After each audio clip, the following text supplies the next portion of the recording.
Today's hearing, bureaucratic overreach or consumer protection, examining the CFPB's latest action to restrict competition in payments, in my view, is critical because it's going to talk about this large participants in the general use of digital consumer payment applications market. This is the 6th LPR that the CFPB has initiated.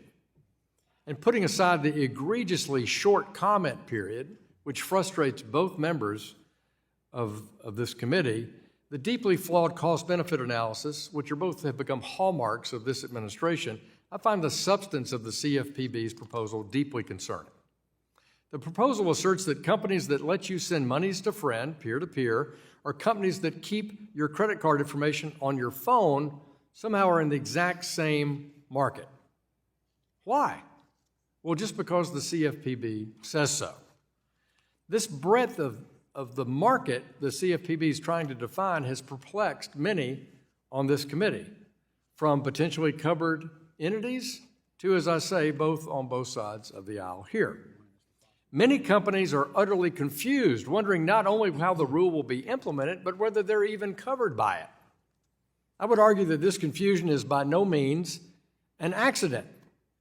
The CFPB is trying to cast as wide a net as possible and become a technology regulator. And in many more ways than one, this proposal marks a sharp departure from the CFPB's previous large participation rules. Director Chopra has decided on a whim, and in my view, without justification, that technology companies pose a threat to consumers, and this rule should be viewed as a thinly veiled workaround to get CFPB supervision teams into these tech companies. And that's because once an entity is designated as a large participant, the CFPB can not only supervise the activities, which is what I think the intent of Dodd-Frank was, that originally qualify, but they can actually supervise the entity's business itself. The proposal attempts to establish limits by only capturing those companies with 5 million transactions within a year.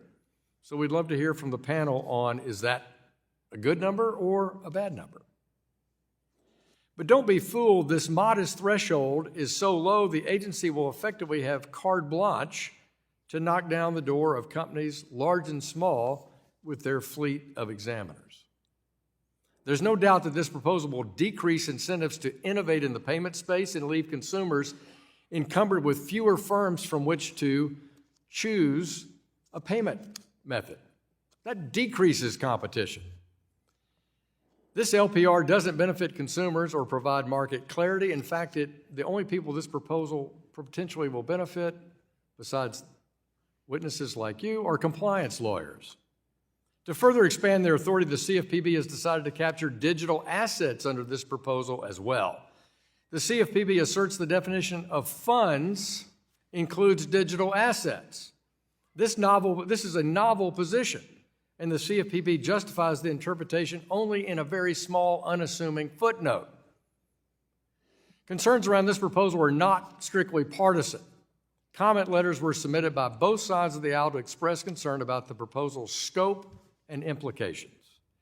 The CFPB needs to go back to the drawing board, work to protect consumers, and not hinder innovation or expand the CFPB's insatiable reach for more power and scope. We thank our panel of witnesses for being here today. We greatly appreciate your testimony and willingness to work with us. And I now yield to the ranking member